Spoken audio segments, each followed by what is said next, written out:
आप देख रहे हैं आकांक्षा न्यूज। आइए आपको गया की ताजी खबरें दिखाते हैं।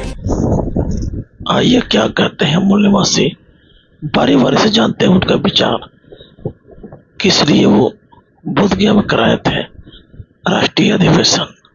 मैं धर्मेंद्र कुमार गया, आइए जानते हैं, सारी जानकारी लेते हैं।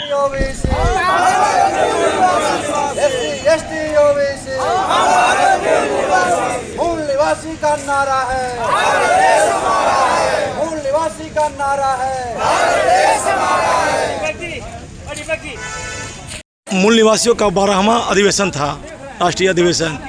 क्या तथ्य निकल के आई सर ये अधिवेशन में?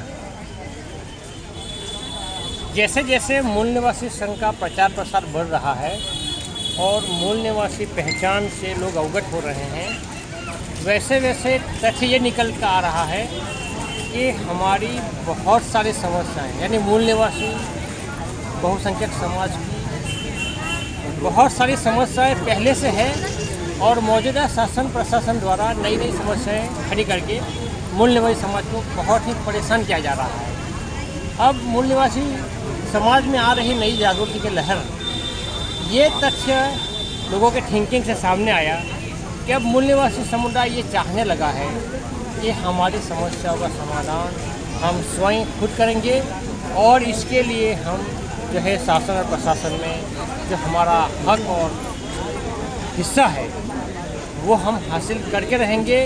ये संकल्प हमारे सभी मूल निवासी कैडर्स, हमारे डेलीगेट्स यहाँ पे दोहरा चुके हैं। कितने लोग राज्यों का प्रतिनिधित्व यहाँ आए थे? यहाँ 18 राज्य के लोग मिनिमम आए थे। कितनी की संख्या में थे लोग? तकरीबन 3 से 5 हज़ार लोग यहाँ पे उपस्थित थे और बाकी लोग जो थे वो विजिटर थे, यहाँ 1-2 सेशन सुनकर चले जाते थे। क्या परिचय हुआ सर आपका? हम मूल निवासी संघ के राष्ट्रीय महासचिव हैं, हमारा नाम है हनीफ हासलुर। Thank you. क्या कहना चाहेंगे? 2 दिन से सम्मेलन चल रही थी। ये मूल निवासी संघ की राष्ट्रीय अधिवेशन बोधगया में जो चल रही है, आज समापन का दिन है और लोगों में काफ़ी उत्साह है। इस तरह का संगठन हमें मिला है और लोगों ने काफ़ी उत्साहपूर्वक भाग भी लिया।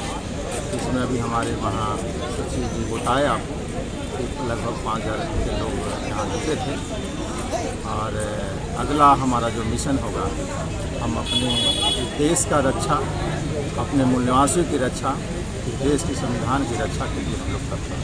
मतलब जागरूकता अभियान चलाया गया, तो मूल निवासी अपना वोट बेचेंगे ना?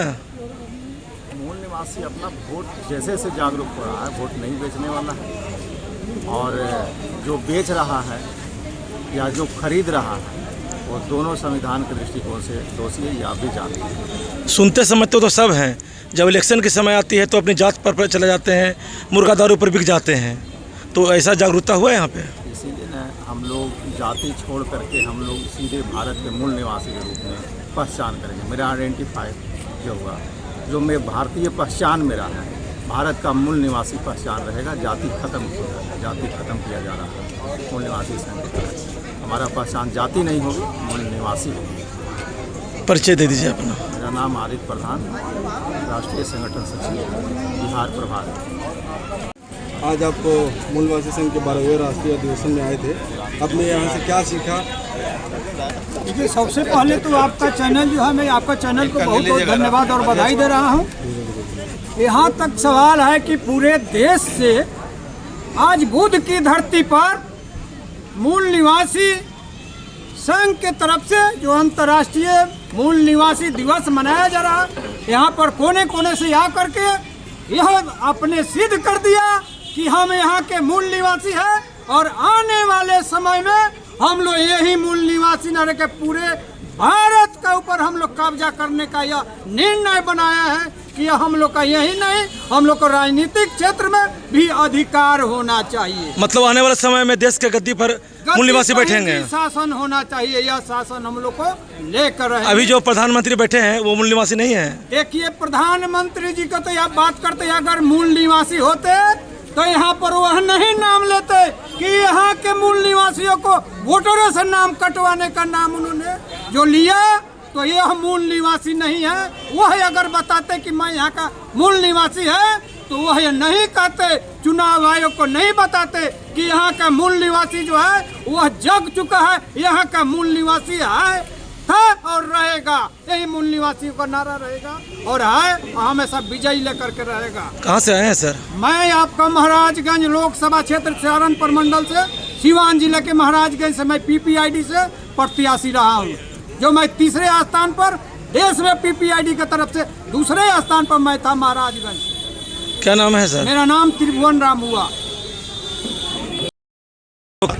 राष्ट्रीय अधिवेशन चला, क्या निकल कर आया इसमें? मूल निवासी संघ मूल निवासियों की एक ऐसी संगठन है जिसमें लोगों को दशा और दिशा दिखाने का मार्गदर्शन दिया जाता है। तो 2 दिन से जो ये कार्यक्रम चल रहे हैं उसमें लगातार लोगों को दोस्त और दुश्मन की पहचान कराई गई।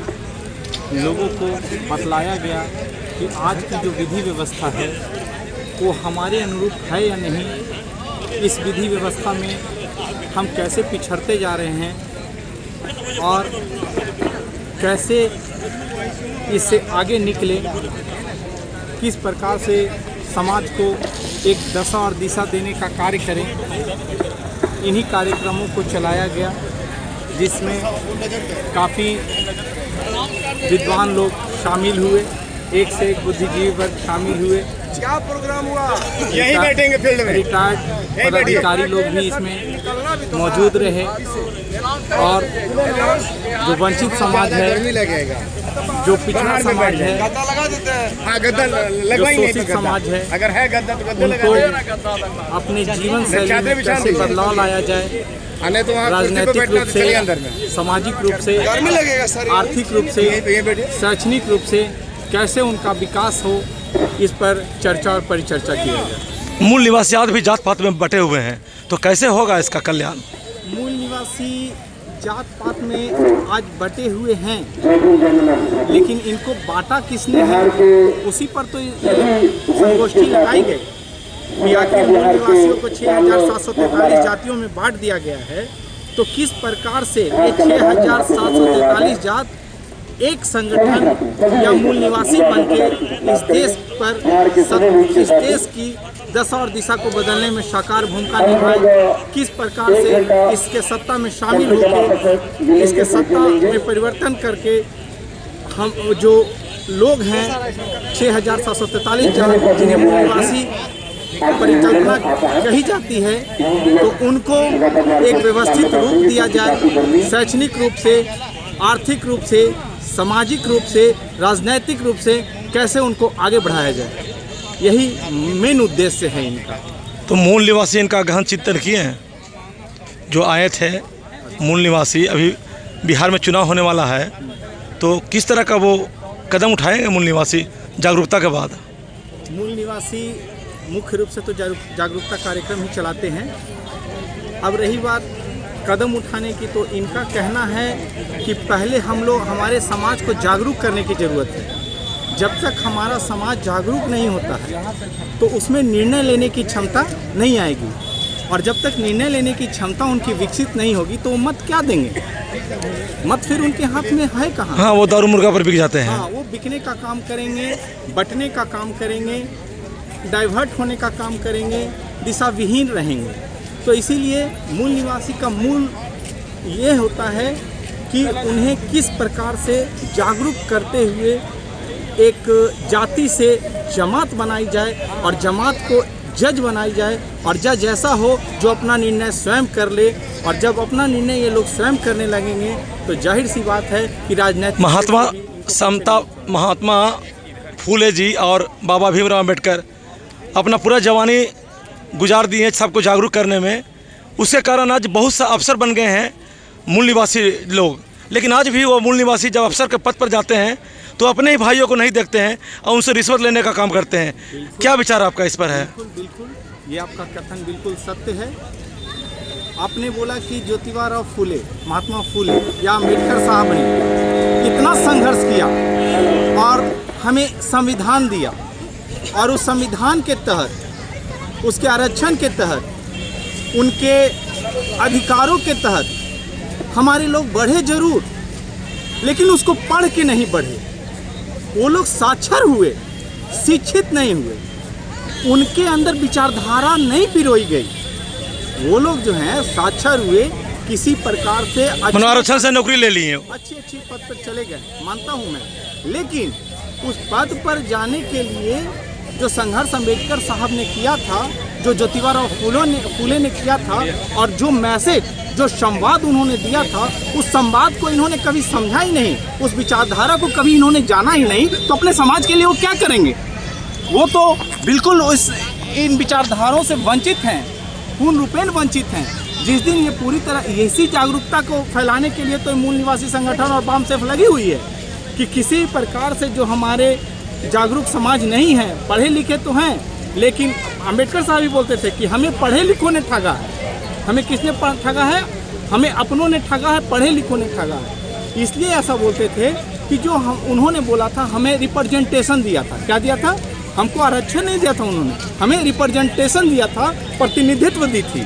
तो वो बोले थे कि जो भी आप अच्छे पद पे जाएं या अच्छा संवैधानिक पद पे जाएं, राजनीतिक पद पे जाएं, या फिर अच्छे जॉब वगैरह में जाएं, तो जहां आप जाएं तो कम से कम अपना जो समय है उसका कुछ हिस्सा अपने समाज के लिए दें, अपने समाज के विकास के लिए दें, उसकी उन्नति के लिए दें, उसकी शैक्षणिक उन्नति के लिए दें, उसकी सामाजिक उन्नति के लिए दें, उसकी आर्थिक उन्नति के लिए दें। हर तरह की जो पिछड़ापन है उसको दूर करने का चेष्टा करें और उसको ज़्यादा से ज़्यादा जागरूक करने का प्रयास करें। लालू प्रसाद यादव से लेकर नीतीश कुमार तक अभी तक मूल निवासियों का शासन बिहार में है, फिर भी मूल निवासियों को जो मिलना चाहिए वो नहीं मिल पाया है। क्या कारण रहा है? भ्रम में है कि लालू प्रसाद जी और नीतीश कुमार अपने को मूल निवासी मान रहे हैं। आज तक तो वो जान ही नहीं पा रहे हैं कि हम लोग मूल निवासी भी हैं। तो आप ये कैसे कह सकते हैं कि लालू प्रसाद यादव जी या नीतीश कुमार जी मूल निवासी यहाँ सत्ता स्थापित किए थे?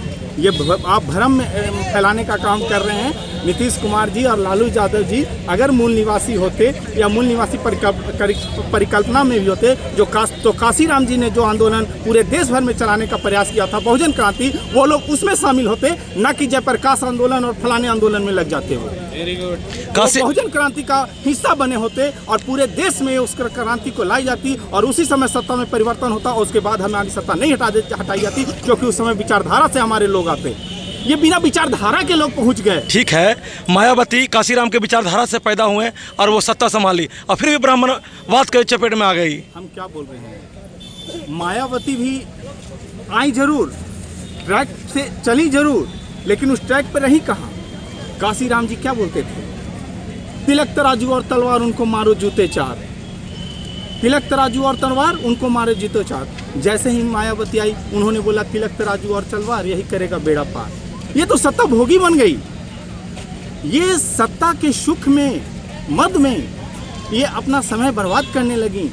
विद्वान थी, मैं मानता हूँ, कुछ समय इन्होंने उनके स्ट्रेटजी पे चला, उनकी विचारधारा पे चले, लेकिन आप अगर विचारधारा से विमुख हो जाइएगा तो निश्चित है कि आप पागल हो जाइएगा। अगर आपके आदर्श, आपके जो अच्छे विचारक हैं, जो आपको विचारधारा पे ले जाने का प्रयास किए, एक धारा देने का काम किए, एक रास्ते बनाने का काम किए, आप उस रास्ता से भटक जाइएगा तो इधर उधर भटकिएगा ही।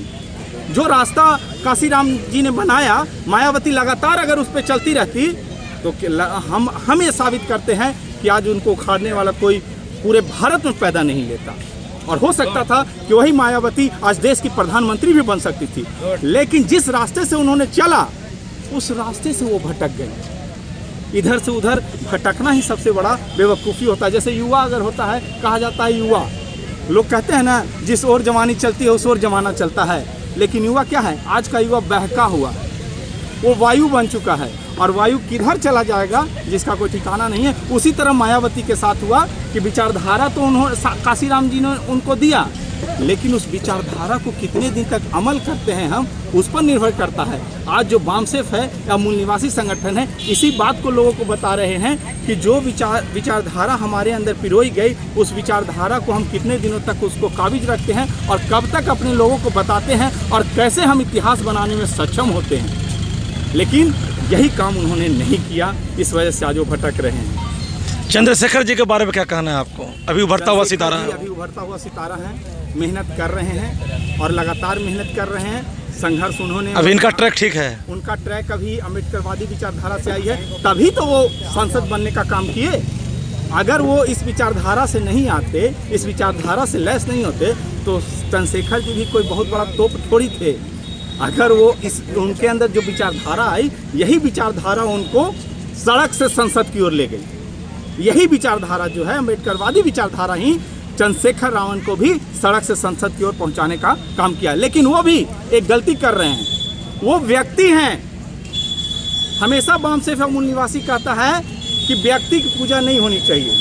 व्यक्ति कब तोड़ दिए जाएंगे, कब मरोड़ दिए जाएं, कब उनके टुकड़े कर दिए जाएंगे, उसका कोई ठिकाना नहीं है। हमेशा संगठन आगे बढ़ता है, व्यक्ति आगे नहीं बढ़ता है। हम जब 90% की बात करते हैं, हमारे लोग 90% है, तो चंद्रशेखर जी अकेले क्यों हैं? चंद्रशेखर जी अकेले क्यों हैं? हम ये जानना चाहते हैं। संगठन होनी चाहिए और एक संगठन होनी चाहिए, बामसेफ या मूल निवासी की तरह ऐसी संगठन होनी चाहिए कि जो राष्ट्रीयकरण की बात करे, किसी सत्ता और किसी विधानसभा या किसी लोकसभा की बात नहीं करे। क्या आपका सोच है? नीतीश कुमार और लालू जी बिहार में जब आए थे तो एक समाजवाद का नारा लगाए थे कि हम समाजवादी नेता हैं। चाहे वो लालू जी हों, चाहे नीतीश कुमार हो, चाहे उनके और भी कलीग हों, तो उन्होंने समाजवाद का प्रचार किया था। प्रचार तो उन्होंने समाजवाद का किया, लेकिन आधार किसको बनाया?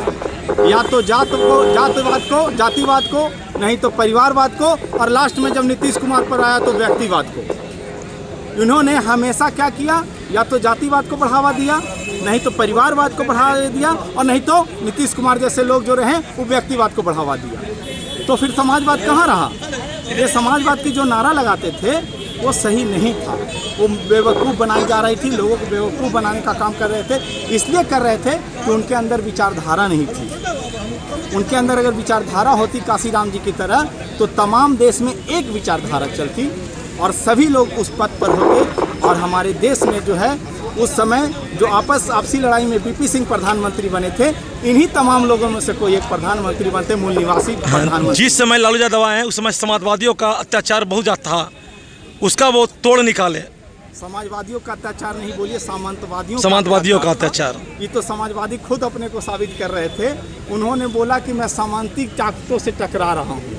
आपने सामंती ताकतों से टकराया, सबको इकट्ठित किया, समाजवाद का नारा लगाया, लेकिन उसको बदल तो दिया आपने परिवारवाद और जातिवाद में। सबको जातिवाद सिखलाया, परिवारवाद सिखलाया। नीतीश कुमार तो ऐसे हुए कि उसको व्यक्तिवाद में बदल दिए, डिक्टेटरशिप में बदल दिए।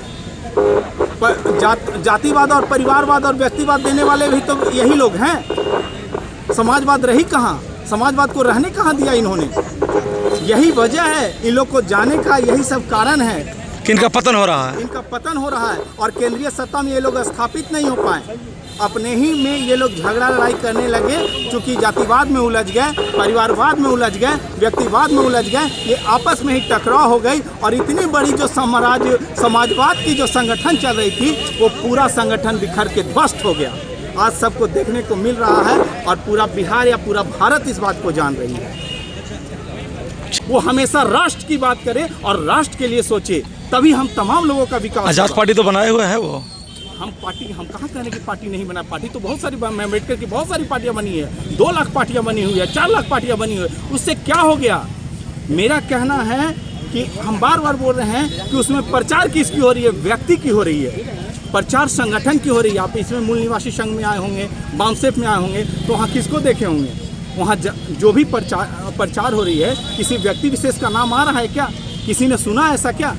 तो मेरा कहना है कि इसमें विचारधारा की प्रचार होती है, विचारक की विचारधारा को बताई जाती है ताकि लोग उसका अमल कर सकें, समझे? लेकिन वो जो भी हमारे लीडर पैदा लिए, जो भी हमारे राजनीतिक लोग पैदा लिए, वो विचारक की विचारधारा पे चल के नहीं आए, बल्कि अपनी बड़बोलेपन पे आ गए हैं, अपनी महत्वाकांक्षा को बढ़ाने के लिए आ गए हैं, अपनी महत्वाकांक्षा को प्रचारित करने आए हैं। इसीलिए मैं हमेशा कहता हूं कि जो बामसेफ की स्ट्रेटजी है या मूल निवासी की जो स्ट्रेटजी है, अगर उसको अपना लिया जाए और हमारे पूर्वजों की जो विचारधारा है, अगर उस विचारधारा के पथ पर अगर हम लोग चल पाएंगे, अगर चलने में सक्षम हो जाएंगे, लेकिन तमाम 90% लोग जिस दिन उस रास्ते पे आ जाएंगे, तो मैं बताता हूं कि चंद्रशेखर जी जैसे कई लोग जो हैं इस देश का नेतृत्व करेंगे और इससे हमारा देश खुशहाल भी होगा। परिचय दे दीजिए अपना। मेरा नाम रवि किरण मेहता, मूल निवासी संघ गया। वहाँ से गद्दारी कौन कर रहा है, और आज देख रहे हैं कि बामसेफ कई संगठन में बच गए हैं, कई बामसेफ बन गए हैं। बामसेफ संगठन में नहीं बचना, बामसेफ को समझना। बामसेफ जो संगठन है वो व्यक्तिवादी नहीं है। हमारा जो चरित्र है, महापुरुषों का जो आंदोलन का चरित्र है, वो लोकतांत्रिक है। तो जहाँ लोकतंत्र नहीं है वहाँ बामसेफ नहीं है। आप अगर दूसरे टुकड़े की बात करेंगे बामसेफ, तो बामसेफ जो है व्यक्ति के नाम से जाना जाता है, फलानमा व्यक्ति के नाम से, चिलानमा व्यक्ति। तो जहाँ व्यक्ति गाया वहाँ बामसेफ नहीं है। जैसे बामन बेसराम जी, जैसे अब किसका भी नाम उसका, जैसे उनको तो जानते हैं, जैसे बामन मिश्रा, केकर बामसेफ बामन मिश्रा। तो व्यक्ति जहाँ आ गया वहाँ संगठन नहीं होता है, सीधा समझ लीजिए। हमारे देखे होंगे 2 दिन का अधिवेशन में हो रहा था, बैनर में किसी का फोटो नहीं लगा हुआ था, पूरे बैनर में। आप पूरे पद संचलन में हम लोग बोध गया में घूमे हैं, किसी व्यक्ति का जिंदाबाद नहीं लग रहा था। हमारा जो काम है, महापुरुषों का आंदोलन की, समाज की बात जिंदाबाद कर रहे थे, महापुरुषों को जिंदाबाद कर रहे थे।